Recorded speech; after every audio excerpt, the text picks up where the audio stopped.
Olha, e depois de críticas públicas de Lula, o presidente da Câmara, Hugo Motta, saiu em defesa da aprovação do PL antifacção de Guilherme Derrite. Ele disse que a Câmara escolheu o lado certo, né, seu André Anelli?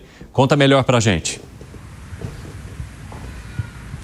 Exatamente, Evandro, mais uma manifestação pública de Hugo Motta, então, nas redes sociais, logo depois da aprovação, essa semana, na última terça-feira, do projeto de lei antifacção, aquele que ficou conhecido também como marco de combate ao crime organizado. Nessa postagem nas redes sociais, Hugo Motta acabou aproveitando uma manifestação do ex-capitão do BOP, do Batalhão de Operações Especiais da Polícia, fazendo elogios, então, ao projeto de lei antifacção, dizendo que alguns pontos vão ajudar sim no combate ao crime organizado, a exemplo do aumento de pena, então, para todos aqueles que provocarem barricadas que impeçam o avanço das tropas policiais em determinadas comunidades, também a tipificação de crime para domínio de determinadas áreas por essas facções criminosas e acompanhado então dessa postagem, dessa fala do ex-capitão do Batalhão de Polícia de Operações Especiais,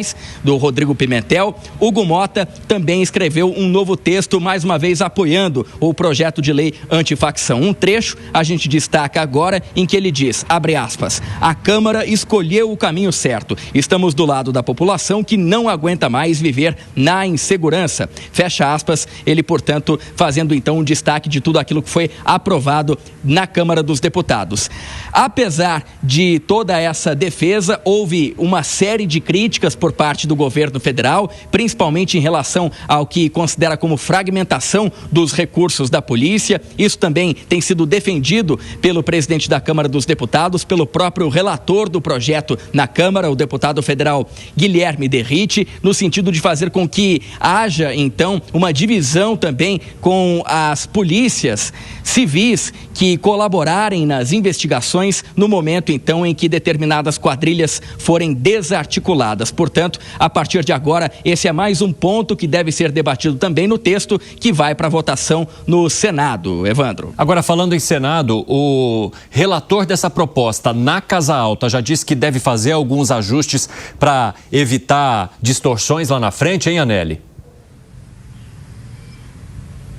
Justamente, Evandro, o senador Alessandro Vieira, ele que é o relator, então, desse projeto de lei no Senado, garantiu primeiramente que já nessa semana que entra agora, na semana que vem, portanto, vai apresentar o texto dele, ouvindo, de acordo com ele, também de acordo com outros pares lá no Senado, criminalistas, integrantes das forças de segurança pública, enfim, especialistas na área de segurança pública para fazer, então, aperfeiçoamentos ao texto. E mais do que isso, Alessandro Vieira prometeu corrigir o que ele considera como inconstitucionalidades. A exemplo da limitação da perda de benefícios para aqueles membros de facções criminosas que estejam presos e também a perda dos direitos políticos. Então, na avaliação de Alessandro Vieira, esses pontos são considerados inconstitucionais, foram criticados pelo governo federal e agora devem ser revistos, então, no texto que vai ser reapresentado, que vai ser reformulado para ser colocado em votação no Senado Federal. O governo federal também espera que o texto que vai ser entregue, então, pelo senador Alessandro Vieira, pelo relator na Casa Alta, seja mais próximo daquele que foi apresentado pelo Palácio do Planalto e que foi alvo de 5, então, mudanças por parte de Guilherme Derrite, relator do projeto na Câmara dos Deputados e que provocou toda essa insatisfação do governo federal. Por fim, Alessandro Vieira, o relator, também destaca que o governo federal, por sua vez, exagerou na avaliação dele na comunicação, fez uma comunicação agressiva diante daquilo que defende como correto para o texto do PL antifacção e que a partir de agora, então, deve formular um relatório livre de paixões políticas. Evandro. Obrigado, Anelli. Bom trabalho. Ô, Zé Maria Trindade, o senador Vieira, Alessandro Vieira, ele disse que o governo está sendo agressivo demais na maneira como está comunicando a sua discordância da proposta que foi aprovada na Câmara dos Deputados e que ele vai oferecer ali o que é necessário para deixar essa engrenagem funcionando muito bem e evitar que esse projeto traga algum tipo de insegurança jurídica lá na frente. Você entende que o governo foi agressivo demais mesmo nessa resposta? O governo está sendo agressivo porque esse é um assunto que vai predominar na campanha do ano que vem. Então, agora, qualquer decisão, qualquer fala sobre segurança pública vai repercutir durante a campanha. Desde a eleição municipal, os políticos aqui já identificaram que este é um assunto muito importante. A avaliação política é que está contra essa agressividade, porque entendem aqui, até aliados do presidente Lula, de que o PT deveria votar a favor, os governistas, os 110, sabiam que iam perder, deveriam votar a favor do projeto. Mas não, ficaram procurando ali motivos para votar contra, como menino birrento. Eu quero mais isso, entrega, não, mas eu quero aquilo. Todas as demandas do governo foram atendidas. Não colocou o terrorismo, não tirou recursos da Receita Federal, a ampliação de tomada de bens de criminosos faccionados ficou na lei, né? Ficou do jeito que saiu do Palácio do Planalto, que é pedir demais. Raríssimas são as vezes em que o projeto sai do Palácio do Planalto, em qualquer governo, passe pelo Congresso e fique igual. Só quando há um acordo pré-ordenado ali que isso acontece, né? A paternidade é a origem. Qual é a origem do projeto? A origem do governo. E aí vai para o Senado, o senador Alessandro Vieira, ele não é governista, não é um aliado do presidente Lula, mas também não é um grupo de oposição firme, ele é equilibrado. Vai realizar, já antecipou que vai fazer uma audiência pública, uma só audiência pública, ouvir ali juristas, secretários de segurança pública, né? Ele tem experiência da área, e fazer o relatório dele e tentar colocar ali a bola no chão. Acho que ele tem razão. Fala, Gani.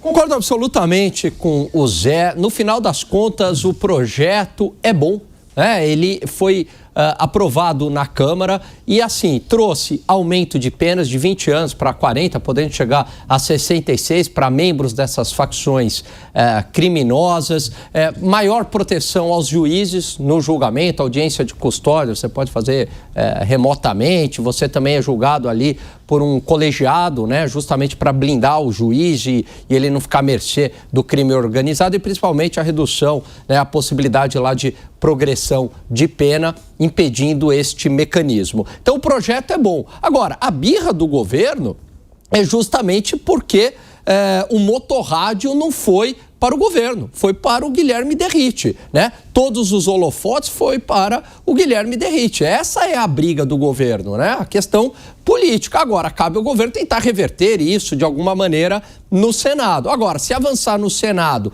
esse projeto, que agora já é chamado do projeto do Guilherme Derrite, é claro que é uma derrota para o governo e uma vitória de Guilherme Derrite, claro que também uma vitória da sociedade brasileira, Evandro, porque no final das contas o projeto é bom. Agora, Piperno, a sensação que dá é que ali no Senado houve uma avaliação que o governo esperneou demais, sem necessidade, talvez, para um projeto que acabou atendendo, na sua maioria, aquilo que queria o governo, e o que não foi atendido agora vai ser ajustado ali pelo senador Alessandro Vieira, que disse que a Polícia Federal não perderá nada, principalmente em relação a verbas, investimentos ou tudo que seja necessário para que ela continue ou até amplie a sua atuação.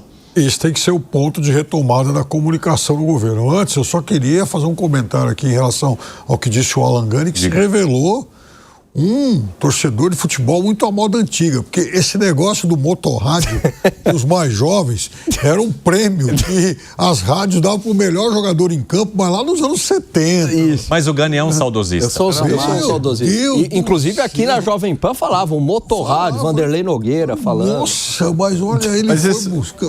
Isso é história. Isso aí é uma piada, que o motorrádio era uma marca. Um jogador ganhou e falou, a moto eu vou ficar para mim e o rádio eu vou dar para minha mãe. É verdade, foi isso mesmo. Era isso aí. Essas divagações são muito boas. É verdade. Eu vou lá pro Canelado um dia. Vai, Piperno. E aí, eu acho que o relator, Alessandro Vieira, é assim uma figura sensata, equilibrada, e que eu disse que ele toca no ponto que deveria ser o do recomeço da comunicação do governo, porque ele fala exatamente da questão da Polícia Federal, que foi a mais discutida e sensível.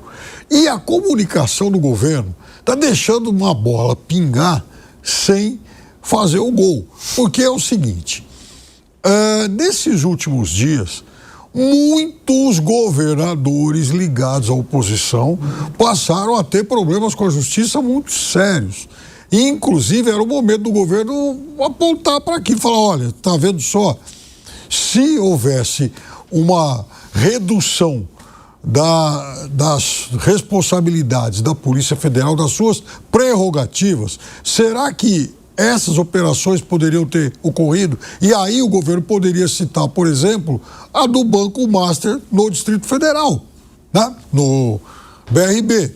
Por exemplo, o governador Camelli, do Acre, né? Corre o risco de ser afastado. O governador Denário, lá de Roraima, também está tendo que responder uma série de questões.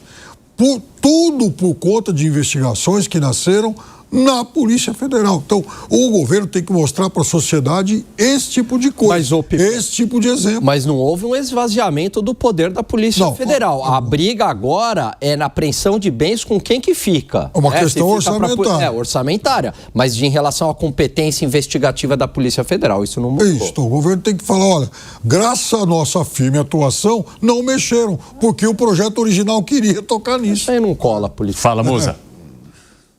Exato, isso para mim não cola, obviamente. Até porque a gente precisa entender, quando a gente começa a falar, o governo do PT não deu certo. Não deu certo para quem? Para eles, para meia dúzia do poder? Eles estão há 2 décadas no poder, mais até 70% do século. O que eu quero fazer esse tipo de comparação? Quando eles falam que irá perder poder a Polícia Federal, significa que eles estariam, no texto original, descentralizando, ou até como está seguindo, descentralizaria o poder na mão ali do federal e daria mais poder, como eu falei ontem, até aos ministérios públicos e às polícias regionais, digamos assim, né? As polícias federais ali em cada unidade dela. Mas eles querem não, a centralização absoluta na mão deles. Isso não passa só por essa questão, passa pela centralização da arrecadação de impostos, pela centralização do orçamento como um todo. Ou seja, são pouquíssimas pessoas num país de 213 milhões de habitantes para direcionar trilhões e trilhões e trilhões de reais na mão deles, nas mãos deles.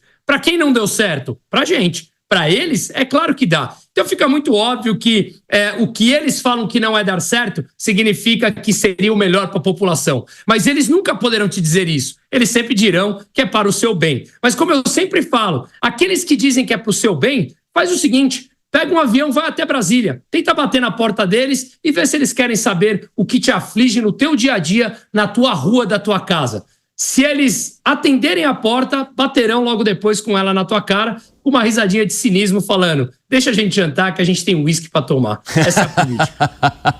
Uísque dos bons, inclusive.